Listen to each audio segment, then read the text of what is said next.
called Giant Man rather than Ant-Man, so it must be a top priority emergency. While you double your size, I'll become Wasp size. Here goes nothing. Henry Pym, did anyone ever tell you that you have the most deliciously blue eyes? Be serious, little one. I have a feeling we have a strange and difficult task ahead of us. When I started to draft out my ideas for this video essay miniseries, I felt inclined to include a female character as one of the superheroes. I mean, if you couldn't tell already, I am a woman, so it was kind of a given I would do so early in the process. With that being said, as I started to find information on Captain America and Loki, I had trouble finding a substantial female character from which to draw analysis. So, I turned to award-winning author and DC comic book writer Brad Meltzer for help. He led me in the direction of the Wasp, a character I briefly knew, who he claimed ever so reflected pop culture's perception of women. See, the thing is, the Wasp was a character that was so easily brushed off that I, a huge Marvel fan, didn't even think of her as a character to include in my video essay. And although I have heard of her and have watched the Ant-Man movies for the amazing Paul Rudd, Meltzer explained to me that her lack of representation, and even my own lack of knowledge surrounding her, perfectly encapsulates society and even pop culture's treatment and view of women. I'm Yazzie Klein, and welcome back to another episode of Oh So Marvelous, where we discuss how superheroes reflect the values of the cultures in which they were created. In the last episode, we examined Captain America and how his shifting values reflect societal responses to significant social and political events throughout history. While his story was straightforward and progressive, the Wasp, the focus of this episode, shows the contrary, as her origin is deeply rooted in misogyny. She debuted in 1959 flying alongside her beau with a big arrow above her head reading Ant-Man's gorgeous new partner in peril, a phrase that seems innocuous, yet simply focuses on her looks above all. This wasn't new for the Silver Age of comics, a term tokened by historians in the 60s, when media grew notorious for perpetuating social stereotypes surrounding the idea that women were mere objects of desire whose virtues stemmed from their male counterparts. From the start, the Wasp was used as a plot device to her male superiors, hence stripping her of any identity and integrity apart from her sexual appeal. Comics reflect how mainstream media has historically lacked powerful female representation with their storylines and characters who submit to traditional gender roles. The Wasp is a quintessential example of how female inclusion can be counterintuitive if the representation is ultimately undermined by over-sexualization targeted towards male audiences. However, the changing presence of female voices in Hollywood has allowed women to come to the forefront of production, giving the Wasp a stronger feminist story arc in her reintroduction to society as Hope. Women are often marginalized in the Marvel Universe just as in American culture. Thus, the Wasp's role throughout the comics was naturally subordinate to that of men. Author Joseph Kurowski explains it perfectly in his essay, Invisible, Tiny, and Distant, The Powers and Roles of Marvel's Early Female Superheroes. The essay was published in his 2016 novel, Heroines of Comic Books and Literature, Portrayals in Popular Culture, that features a collection of his acclaimed writing. Kurowski reveals, when the Wasp, Janet Van Dyne, is first introduced, Ant-Man is berating her for taking time to powder her nose every time they have a mission. By the second issue, Ant-Man has reversed his size alterations to become Giant Man, while the Wasp retains her power to become Tiny. In the same issue, she swoons over Thor, daydreaming about him during a team meeting. And, as is becoming standard for females in comic books from this era, she is trapped by the villain and requires the team to come and rescue her. In the next issue, the Wasp is incapacitated during a battle and vows to stay behind Giant Man for the duration of the fight. In the fourth issue, the Wasp is not seen at all during the main battle, and upon returning, she explains, "I was doing what any girl would do in a moment of crisis, powdering my nose, of course." Her role in the comics defeated the purpose of her inclusion because it reinforced backward stereotypes. She was given opportunities such as strength and power, and these areas of development are traditionally not available to women. But despite her power, she remained in a male-dominant universe and was forced into domestic and complacent roles that were familiar. In the scene described above, for example, she is standing behind her male counterpart, even though she has the same powers as him. In the original comics, she practically has no freedom or identity apart from Ant-Man. In this comic strip, lines like undignified, haven't you anything else on your mind, and handsome allude to her desires for independence and identity. The Wasp flirts with Thor because she thinks that her relationship with a prominent male figure can help her gain a greater sense of individuality. Rather than fighting against the enemy or using her shrinking and growing powers for good, she resorts to relying on her male counterparts. This was not a result of her lack of power, but of deeply ingrained gender norms perpetuated by society. Not only that, but the 60s involved deep cultural changes that altered the role of women in American society. Females were entering the paid workforce, and although this did indicate major change, women were still treated as second-class citizens. Traits that define leaders, and heroes alike, included those such as courageous and valiant, which, in society's eyes, only applied to men. Women, as a result, didn't embody powerful leaders in the workforce beside their male coworkers, which was reflected in the comics with women being sidekicks to their male stars. In relation to the Wasp, author Catherine J. Murphy expands on this phenomenon in her article, Analyzing Female Gender Roles in Marvel Comics from the Silver Age to the Present. She illustrates, on the cover of the Avengers 1963 comic book debut, the names of the team members are splashed above the comic book's title. Thor, Ant-Man, Hulk, Iron Man. The Wasp can be seen in the picture on the cover, shrunken to the size of an insect as in her power, but she is not listed as a member of the team. Inside the comic itself, on the title page, a listing of the team rosters includes Ant-Man and the Wasp. So she is listed, even if her name does not stand independent of her love interest, and is included on the inside of the comic book. In relation to Murphy's assertion, the Wasp was ultimately defined by her male counterparts, foreshadowing her frail and submissive character arc. Men didn't consider her a powerful superhero, and the exclusion of her as a team member reflected misogynistic ideals which came directly from how women were viewed in the American workforce. She is there, just like the countless female factory workers, but her role is diminished, drawing parallels with all the forgotten female heroes that kept the economy running in the 60s. Her identity was intertwined with Ant-Man's, and her internalized problems were ultimately silent. This silence extends further into the amount of publicity on the Wasp. In trying to find concrete evidence for this series, I noticed that very little research had been done on the Wasp in general. Even others who have touched on the subject of superheroes as reflections of society, as I am now, did not find it important to include what they saw as a mere side character. Arguably, this analysis of the Wasp is the most important of the series as it sheds light on a female Marvel character that is deserving of analysis. Like many women cast aside in the 60s, the Wasp was just a side player, but in retrospect, I can see how her diminished role was guided by standard norms in society. Though possibly with not malintent, the writers created the female character the only way they knew how, based on how women were perceived at the time. As we dive deeper into how diverse groups are represented in the Marvel Comics, it is important to examine what tokenism is and how it warps our perception of progressiveness within the comic book industry. In her short abstract titled Tokenism, Eleanor LaPointe, a renowned sociologist, defines tokenism as a form of discrimination whereby minorities, such as members of racial and ethnic groups and women, fill roles usually reserved for dominant group members, especially white men. Tokenism gives Marvel an outlet to use female characters, such as the Wasp, as shields to deflect all criticism of being bigoted towards that minority group. By including the Wasp, even in a misogynistic light, Marvel is able to deflect any criticism about her stereotypical character or the lack of females in the MCU because they could cite that they'd included a woman.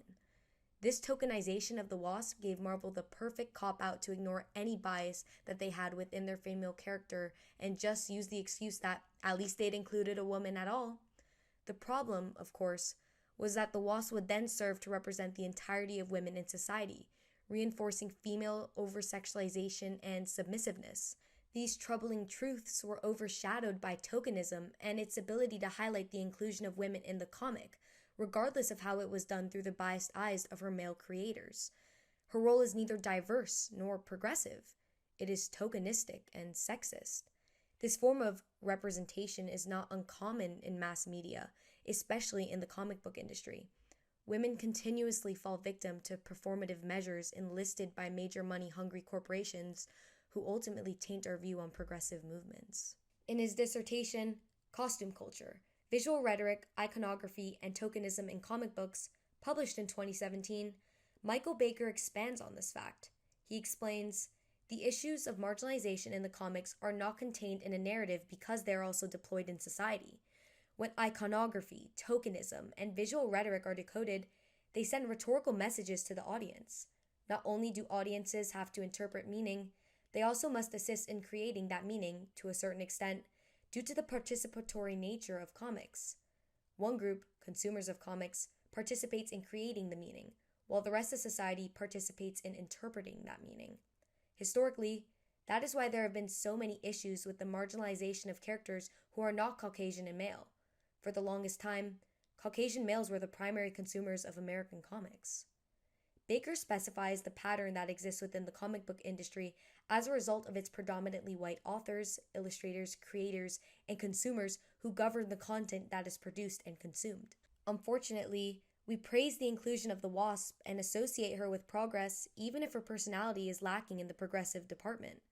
We are told to appreciate what we have instead of really looking into the damage of portraying supposedly progressive characters as backwards and overly sexualized.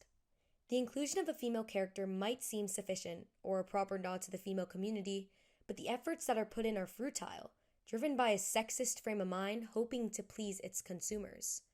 Tokenism makes women feel like they should be satisfied with the Wasp's inclusion as they're earning their female representation through her, when in reality, this gaslights the crux of the still valid issue that representation is meaningless if it only perpetuates damaging stereotypes. It prevents women from making progress to be less sexualized and more individualistic without being seen as petty or unnecessarily complaining, since they should just be happy to be represented. As writers and artists attempt to appeal to young boys who are dominant consumers of comics, they project deeply ingrained stereotypes in the dialogue and physical appearance of their characters, reflecting women as sexual and men as powerful. In her article, Hypersexualization and the Paradox of Female Superheroes, Maya Martin comments on the dissimilar objectification men and women endure through comic books. In the article, published by Vox Atlanta in late August of 2017, she explains, these muscular male heroes are a power fantasy, a projection of male strength, while the curvaceous female characters were a sexual fantasy, a projection of male desire, and those are two very different things. Martin explains that both male and female appearances were a projection of male strength and a projection of male desire to signify the largely male-dominant comic book industry, including everyone from consumers to creators to authors and illustrators. Male creators, illustrators, and consumers so thoroughly eroticized female characters in the comics that this perspective directly translates to their critical viewpoint on women. Female power dynamics were forced to plateau while their male co-workers continued on an upward trend, reflecting the hierarchical, privilege-based status quo men were so accustomed to subscribing to. A similar paradigm can be traced through Caroline Coca's article, The Broken Back Test, a quantitative and qualitative analysis of portrayals of women in mainstream superhero comics. Through Caroline Coca's 2014 article, Coca guides readers through an extensive study in which she analyzes and criticizes the comic book industry by reflecting on their overarching depiction of women through the 90s to the 2000s. In her study, she compared 6 out of 12 Marvel and DC comic issues, 4 of the 6 starring female protagonists from the 2010s, to their predecessors from the mid-90s and 2000s. To quantify the over-sexualization of women in comics, she counts panels of 6 issues for specific qualities: the number of female and male characters, the number of panels depicting speaking women, the number of panels depicting women's bodies, women shown in the broken back and arched back pose, an uncomfortable position similar to an arc, and images where it seems as if women's clothes were threatening to come off. Her results show that out of 24 titles, 144 issues, and 14,599 panels, a staggering 94.4% of comics for a decade displayed women in compromising positions, indicating that change in direction for women in comics does cater to the predominantly male comic book industry. Coca's study demonstrates a trend of sexualized women in comics. The Wasp is curated to male audiences, who comprise the majority of Marvel's market, showing how the preference of those with power get to decide how characters in popular culture are designed. The comic book industry falls back into the same patterns because to survive in this world, they have to perpetuate sexist attitudes to appeal to readers. Coca further explains, female characters are in about a quarter of the ensemble or team titled panels, and in half of the female titled panels. Females are shown in various broken back and arched back poses or with their clothes falling off for about 2/3 of the time in the ensemble titled books and half of the time in female titled books. Both Marvel and DC keep a similar trend on all accounts. Regardless of the feminist wave, females were still the less respected voice, so Marvel listened to their majority audience. The second wave of feminism, lasting from the 60s to the 90s, might have been worthy enough for textbook and news sources, but it wasn't strong enough to puncture a dent in mass media due to the fact that storytellers adapted to their time period through the lens of their most loyal customers, teenage boys. Even women, in their own respected solo books, are sexualized, showing just how little respect these creators had for their female lead characters. The authors focused merely on getting progressive points to up their ratings, but without the appeal, the demand would be non-existent. As Martin explained earlier, you have to be hot to be powerful, because the comics promoted a negative perspective to social dynamic and to domestic labor because boys who so deeply admire these heroes watch them interact, rarely if ever, with women portrayed negatively. In an interview with ICV2 in late 2017, Marvel's Senior Vice President of Marketing and Sales, David Gabriel, expands on this fact. Gabriel, who is also the founder of the New York City Comic Book Museum, explains, "What we heard was that people didn't want any more diversity. We saw the sales of any character that was diverse, any character that was new, or female characters, anything that was not a core Marvel character, people were turning their nose up against. That was difficult for us because we had a lot of fresh, new, exciting ideas that we were trying to get out, and nothing really worked." As Gabriel concludes, there is a negative correlation between diversity and sales. Consumers of comics were so opposed to the changes occurring within the pages because their predispositions fronted their negative attitudes towards women in power.